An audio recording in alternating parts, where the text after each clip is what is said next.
సరళ రేఖలా ఉన్న విద్యుత్ ప్రవాహం గల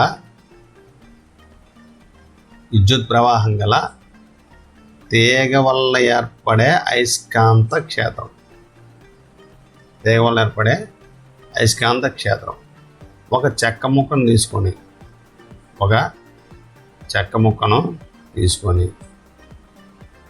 దానికి ఒక రంధ్రం చేయండి. చెక్క ముక్కను ఒక పెద్ద బల్లపై ఉంచి పటంలో చూపినట్టు దాన్ని ఒక రిటార్డ్ స్టాండ్కి అమర్చండి. చెక్క ముక్క రంధ్రం గుండా 24 గేజ్ రాగి తీగను నిలువుగా అమర్చండి. ఈ తీగకు రిటార్డ్ స్టాండ్ ఇతర భాగాలు తగలకుండా జాగ్రత్త వహించాలి.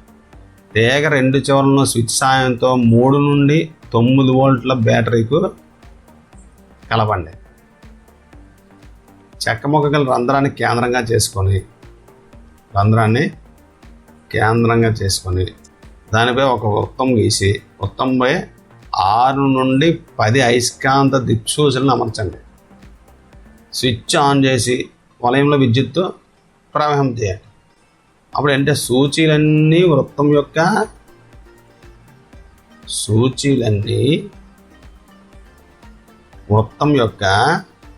స్పర్శరేఖ దిశలను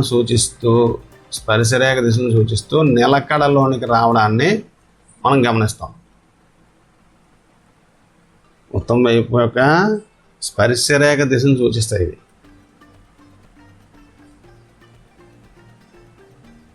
ఇప్పుడు ఏంటి, ఇది ఖచ్చితంగా ఎలా ఉందంటే వృత్తాకారంలో ఉంటుంది. అంటే అయస్కాంత బలరేఖలు ఎలా ఉంటాయి, ఖచ్చితంగా వృత్తాకారంలో ఉంటాయని మనం నిర్ధారణ చేయవచ్చు. సమృత రేఖలని మనం నిర్ధారించవచ్చు. అదే విద్యుత్ ప్రవాహం గల సరళ రేఖ వంటి తీగల వలన ఏర్పడిన బలరేఖలను చూస్తే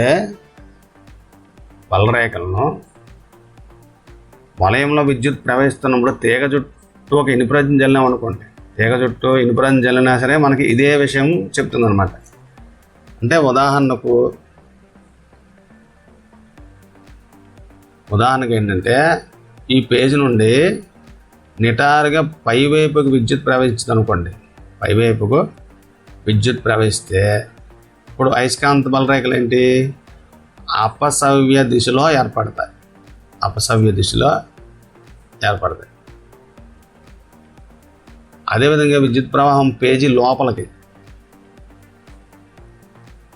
లోపలికి ఉందని ఊహిస్తే అప్పుడు బలరేఖలు ఏంటంటే సవ్య దిశలో ఏర్పడతాయి. దీన్ని మనం కుడి చేతి బొటన వేలు నిబంధన ద్వారా చెప్పవచ్చు.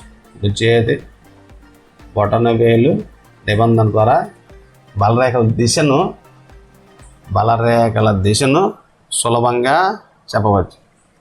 అయితే కుడి చేతి బొటన వేలు దిశలో ఏముండాలి, విద్యుత్ ప్రవాహ దిశ ఉండాలి. విద్యుత్ ప్రవహించే తీగను కుడి చేతితో పట్టుకున్నట్టు భావించాలి.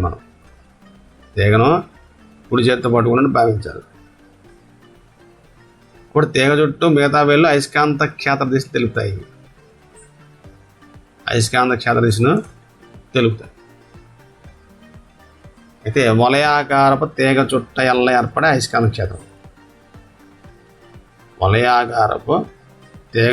వలన ఏర్పడే అయస్కాంత క్షేత్రం.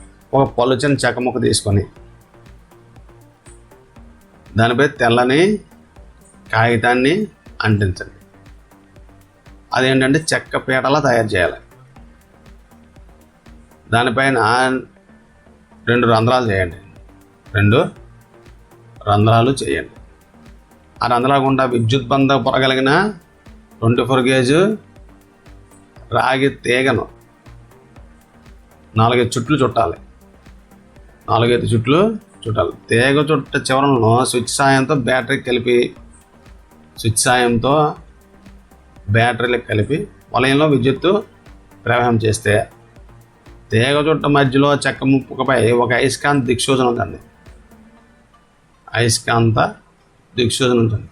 సూచిక నిలకడగా ఉన్నప్పుడు దాని దిశను తెలిపే విధంగా 2 బిందువులను కాగితంపై గుర్తించాలి. ఇదే విధంగా దిక్సూచి మొదటి స్థానం నుండి తీగ చుట్ట రెండో వైపు కూడా బిందువులు గుర్తించాలి. ఇదే విధంగా దిక్సూచి మొదటి స్థానం నుండి తీగ చుట్ట రెండో వైపు కూడా బిందువులు గుర్తించాలి. అన్ని బిందువులు కలుపుతూ రేఖను గీస్తే తీగ చుట్ట యొక్క అయస్కాంత బలరేఖను పొందుతాం. అదే 2 రంధ్రాలకు మధ్యలో గల వేరువేరు బిందువులతో ప్రారంభించి 2 రంధ్రాలకు మధ్యలో గల వేరువేరు బిందువులతో ప్రారంభించి ఇదే పద్ధతిని కొనసాగించాలి. ప్రతిసారి ఏర్పడిన బిందువులు కలుపుతూ రేఖలు గీస్తే తీగ చుట్ట యొక్క అయస్కాంత బలరేఖలు పొందవచ్చు. అది దిక్సూచిలోని సూచిక దిగ్విన్యాసాన్ని బట్టి క్షేత్ర దిశను చెప్పగలం. అంటే తీగ చుట్టకు మధ్యలో దిక్సూచి ఉన్నప్పుడు దిగ్విన్యాసం గమనించవచ్చు. అయస్కాంత దిక్సూచిలోని సూచిక ఏ దిశలో నిలకడలోనికి వస్తుందో ఆ దిశ తీగ చుట్ట యొక్క అయస్కాంత క్షేత్ర దిశను సూచిస్తుంది. తీగ చుట్ట తలానికి లంబ దిశలో అయస్కాంత క్షేత్ర దిశ ఉంటుంది. తీగ చుట్ట తలానికి లంబ దిశలో అయస్కాంత క్షేత్ర దిశ ఉంటుంది. ఇప్పుడు చెక్క ముక్కపై తీగ చుట్టకు ఏదో ఒకవైపు దిక్సూచితే తీగ చుట్ట వైపు సూచిస్తున్న సూచిక ధ్రువాన్ని గుర్తించాలి. ఇప్పుడు అయస్కాంత దక్షిణ ధ్రువం ఏంటంటే ఉత్తర ధ్రువాన్ని ఆకర్షిస్తుంది కాబట్టి తీగ చుట్ట వల్ల ఏర్పడే అయస్కాంత క్షేత్రం యొక్క ఉత్తర ధ్రువం వైపు దిక్సూచి దక్షిణ ధ్రువం సూచిస్తూ దిగ్విన్యాసం చెందుతుంది. తీగ చుట్ట వైపు సూచిస్తున్న సూచిక ధ్రువాన్ని కానీ గుర్తిస్తే మనం అంటే నార్త్ సౌత్ గుర్తిస్తే అయస్కాంత దక్షిణ ధ్రువం ఏం చేస్తుంది? ఉత్తర ధ్రువాన్ని ఆకర్షిస్తుంది. తీగ చుట్ట వల్ల ఏర్పడే అయస్కాంత క్షేత్రం ఏంటి? ఉత్తర ధ్రువం వైపు దిక్సూచి దక్షిణ ధ్రువం సూచిస్తూ దిగ్విన్యాసం చెందుతుంది. దీన్ని బట్టి ఎదురుగా ఉన్న తీగ చుట్టలో విద్యుత్ అపసవ్య దిశలో ప్రవహిస్తే అది ఏర్పరిచే అయస్కాంత క్షేత్ర దిశ మీ వైపు ఉంటుంది. ఆ తర్వాత తీగ చుట్టలో విద్యుత్ సవ్య దిశలో ప్రవహించింది అనుకోండి, అప్పుడు అయస్కాంత క్షేత్ర దిశ మీ నుండి ముందుకు వెళ్ళే దిశలో ఉంటుంది. ఇప్పుడు కుడి చేతి నిబంధన ప్రకారం చూస్తే విద్యుత్ ప్రవాహ దిశలో చేతి వేళ్లను ముడిచిపెట్టుకోవాలి. బొటన వేలు ఏం చేస్తుందంటే అయస్కాంత క్షేత్ర దిశ తెలుపుతుంది. తర్వాత సోలనాయిడ్ వల్ల ఏర్పడే అయస్కాంత క్షేత్రం. సోలనాయిడ్ వల్ల ఏర్పడే అయస్కాంత క్షేత్రం. ఒక చెక్కపీటను తీసుకొని ఒక తెల్లని కాగితం అంటించి పటంలో చూపినట్లు దాని ఉపరంధ్రాలపై సమాన దూరాల్లో రంధ్రాలు చేయండి. దాని గుండా పటంలో చూపినట్టు రాగి తీగను పంపండి. ఈ తీగ చుట్ట వల్ల పనిచేస్తున్నారు. ఇది సర్పిలాకారంగా దగ్గరగా చుట్టబడిన తీగ చుట్టనే మనం ఏంటాం సమసర్పిలంగా అంటే హెలిక్స్. సమసర్పిలంగా దగ్గరగా చుట్టబడి ఉన్న తీగ చుట్టనే ఏమంటాం మనం? సోలినాయిడ్ అంటారు. తీగ చుట్ట చివరలను స్విచ్ బ్యాటరీ వలయంలో శ్రేణిలో కలపండి. స్విచ్ వేయగానే తీగ గుండా విద్యుత్ ప్రవహిస్తుంది. ఇప్పుడు తీగ చుట్టూ కొంత ఇనుపరాజును చల్లితే మెల్లగా చెక్కపీటను తట్టినట్లయితే ఇనుపరాజును ఏంటి క్రమ పద్ధతిలో అమరుతుంది అన్నమాట. తీగ చుట్ట ఏర్పరిచిన బలరేఖలు దండాయస్కాంత బలరేఖలను పోలి ఉంటాయి. తీగ చుట్ట ఏర్పరిచిన బలరేఖలు దండయస్కాంత బలరేఖలను పోలి ఉంటాయి. అంటే సోలనాయిడ్ ఏంటి? ఒక దండయస్కాంతంలా పనిచేస్తుంది. అయితే సోలనాయిడ్ ఏర్పరిచే క్షేత్ర దిశను మనం కుడి చేతి నిబంధనతో చూస్తే సోలనాయిడ్ 2 చివరల్లో ఏంటంటే ఒకటి ఉత్తర ధ్రువం, రెండోది దక్షిణ ధ్రువం. సోలనాయిడ్ బయట ఉండే అయస్కాంత బల రేఖలు దాని లోపల కూడా కొనసాగుతుంటాయి.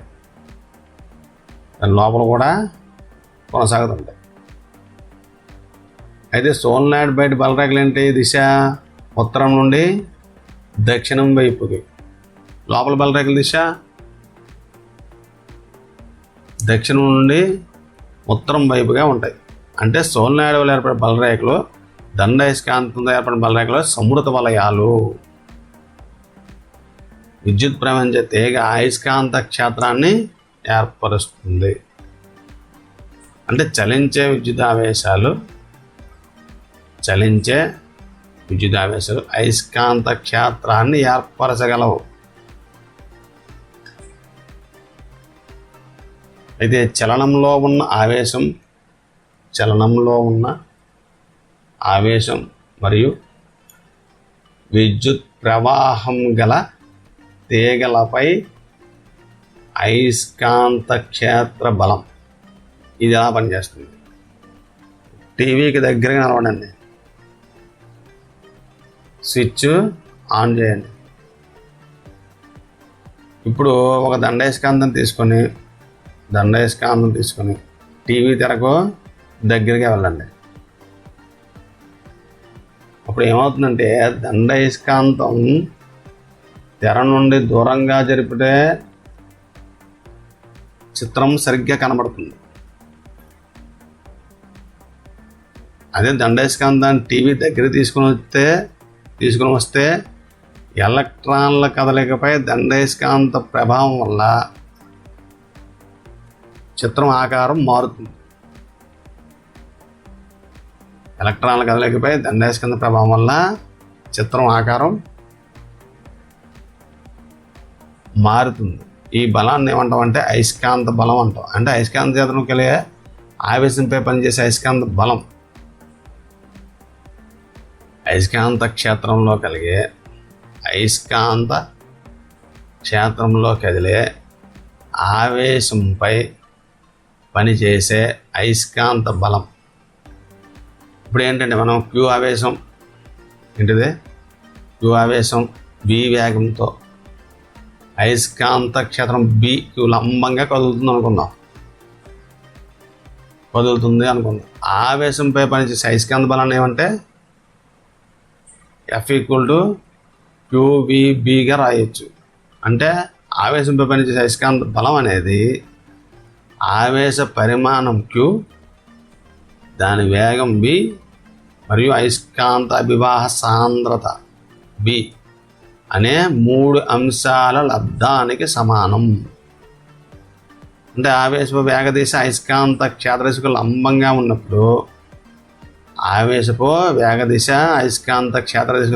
ఉన్నప్పుడు ఈ సమీకరణం వర్తిస్తుంది. అయితే అయస్కాంత క్షేత్రం b, దాని దిశకు వేగం ఏంటి v, మధ్య కోణం తీటా కోణం అనుకోండి. అప్పుడు F=QVB ఏమవుతుంది? QVB sin θ అవుతుంది. ఇది ప్రయోగపూర్వకంగా నిరూపించబడింది. కాబట్టి ఏంటంటే అయస్కాంత క్షేత్రాన్ని సమాంతరంగా ఒక ఆవేశం కదిలితే తీటా విలువ శూన్యం అవుతుంది. అంటే sin θ = 0. అంటే క్షేత్రానికి సమాంతరంగా కదిలే ఆవేశం ఎటువంటి బల ప్రభావము ఉండదు. కదిలే ఆవేశంపై అయస్కాంత బల దిశ ఏ విధంగా ఉంటుందో తెలుసుకోవాలంటే దానికి ఏంటి? కుడి చేతి వేళ్ళను మొదటగా కదిలే ఆవేశ దిశలో ఉంచి తర్వాత అయస్కాంత క్షేత్ర దిశలో చుట్టి ఉంచితే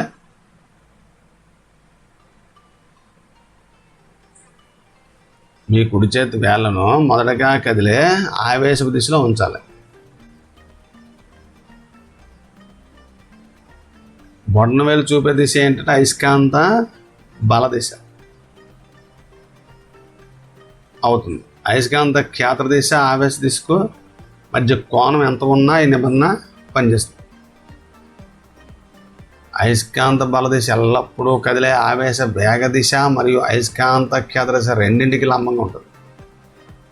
అయస్కాంత బల దిశ ఎల్లప్పుడూ కదిలే ఆవేశ వేగ దిశ మరియు అయస్కాంత క్షేత్ర దిశ రెండింటికి లంబంగా ఉంటుంది. సాధారణ కుడి చేతి నిబంధన అంటే ఆవేశ వేగ దిశ క్షేత్ర దిశ పరస్పరం లంబంగా ఉంటేనే వాడగలుగుతాం. ఆవేశ వేగ దిశ మరియు క్షేత్ర దిశ పరస్పర లంబంగా ఉంటేనే వాడగలుగుతాం. కుడి చేతి బొడన వేలు, చూపుడు వేలు, మధ్య వేలు ఒకదాని కూడా లంబంగా పెడితే అప్పుడేంటి చూపుడు వేలు ఏంటి ఆవేశ వేగ దిశను, మధ్య వేలు క్షేత్ర దిశను, బొడన వేలు బల దిశను సూచిస్తాయి. మొదట ఏంటంటే ధనావేశంపై పనిచేసే అయస్కాంత బల దిశను కనుక్కోవాలి. ధనావేశంపై పనిచేసే అయస్కాంత బల దిశ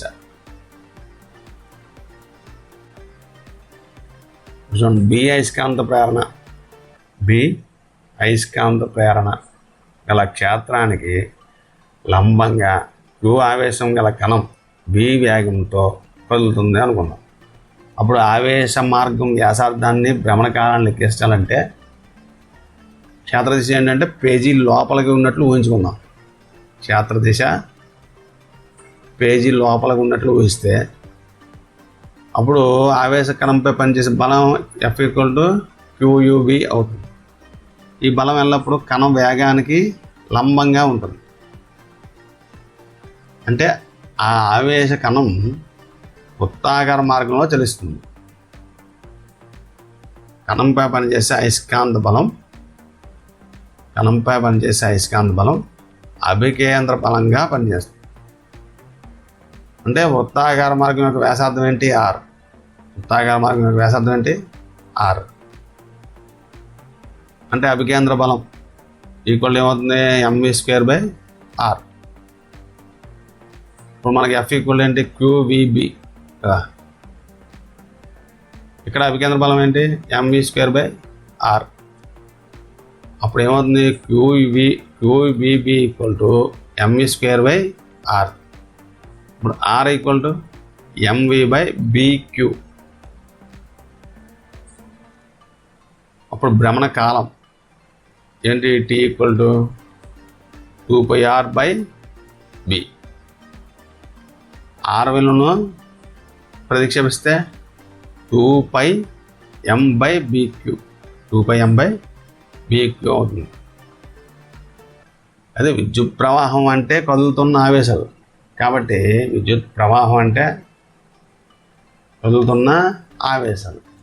ప్రతి ఆవేశం అయస్కాంత బలానికి లోనవుతుంది. కాబట్టి అయస్కాంత క్షేత్రంలో ఉంచిన విద్యుత్ ప్రవాహం ఉన్న తీగ అయస్కాంత క్షేత్రంలో ఉంచిన విద్యుత్ ప్రవాహం ఉన్న తీగ కూడా అయస్కాంత బలానికి లోనవుతుంది.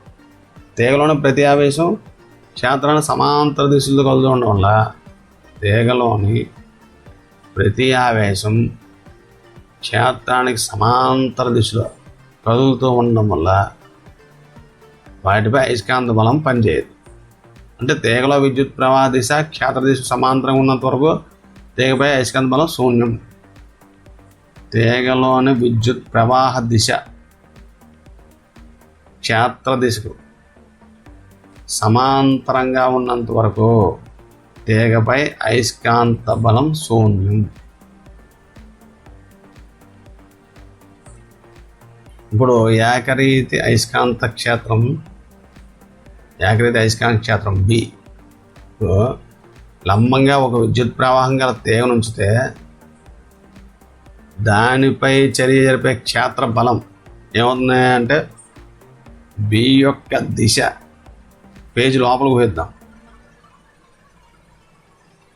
ఈ అయస్కాంత క్షేత్రం ఎల్ల పొడవు మేరకు మాత్రమే పరిగణించినట్లయితే మిగతా తీగబంత క్షేత్రానికి బయట ఉంది. అంటే విద్యుత్ ప్రవాహం అంటే కదిలే ఆవేశాలు కదా. వాటికి నిర్దిష్టమైన వేగం ఉంటుంది. ఆ వేగాన్ని ఏమంటాం మనం అపసర వేగం అంటాం. ఏకాంక ఆవేశంపై అయస్కాంత క్షేత్ర బలం F0=QVB. అలాగే ఆ అయస్కాంత క్షేత్రంలో గల మొత్తం ఆవేశం Q అయితే అప్పుడు F ఈక్వల్ టు QVB అవుతుంది. క్షేత్రాన్ని దాటడానికి ఆవేశాన్ని పట్టిన కాలం ఈక్వల్ T అయితే, క్షేత్రాన్ని దాటడానికి ఆవేశాన్ని పట్టిన కాలం T అయితే T equal to L/V, V equal to L/T. అంటే F equal to Q into L/T into B. అంటే F equal to Q/T into LB. Q/T equal దేనికి సమానం? Iకి సమానం. అంటే I ఈక్వల్ టు Q/T కదా. కాబట్టి F ఈక్వల్ టు ILB. అయస్కాంత క్షేత్ర దిశకు లంబంగా తీగలో విద్యుత్ ప్రవాహ దిశ ఉన్నప్పుడు మాత్రమే ఈ సమీకరణం వర్తిస్తుంది.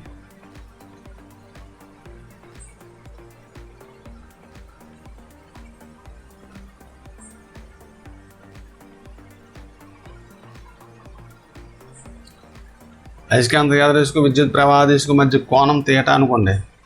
అయస్కాంత క్షేత్ర దిశకు విద్యుత్ ప్రవాహ దిశ మధ్య కోణం తీటా అయితే తీగపై పనిచేసే బలం ఏమవుతుంది? F equal to ILB sin theta.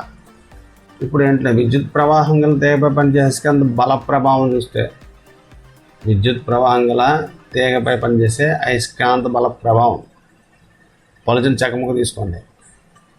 దానికి 2 కర్ర ముక్కలను అమర్చండి. రాగి తీగను చీలికల గుండా పంపి స్విచ్ మరియు 9 వోల్ట్ బ్యాటరీకి శ్రేణిలో కలిపి వలయాన్ని ప్రూఫ్ చేయండి. స్విచ్ వేసి వలయంలో విద్యుత్ ప్రవాహం చేస్తే ఇప్పుడు రాగి తీగ దగ్గరికి ఏంటంటే గుర్రపు నాడ అయస్కాంతాన్ని తీసుకురావాలి.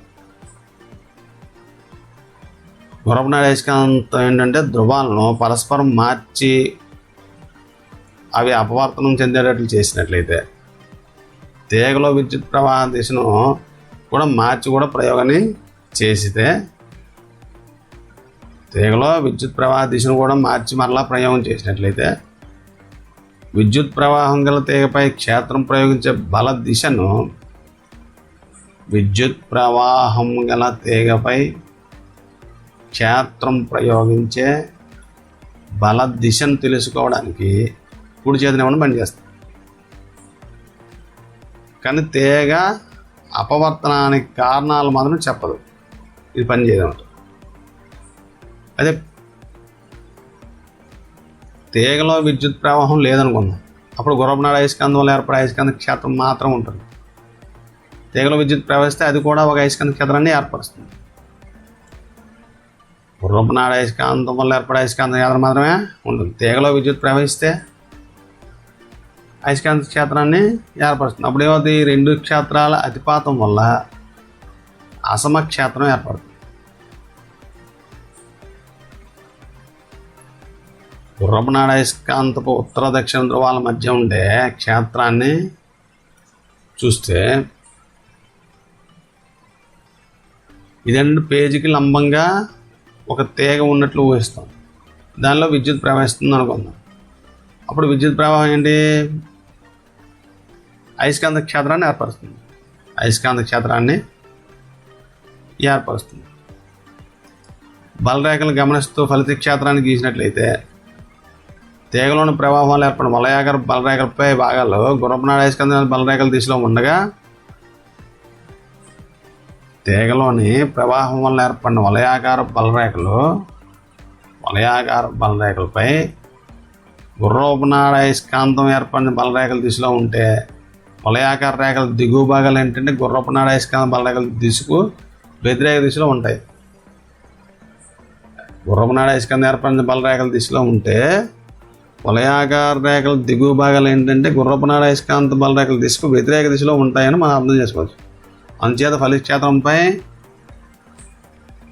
పై భాగంలో ఏంటంటే బలంగాను, కింది భాగంలో బలహీనంగాను ఉంటుంది. ఫలితంగా తీగ చుట్ట ఏంటంటే అసమక్షేత్రం ఏర్పడుతుంది.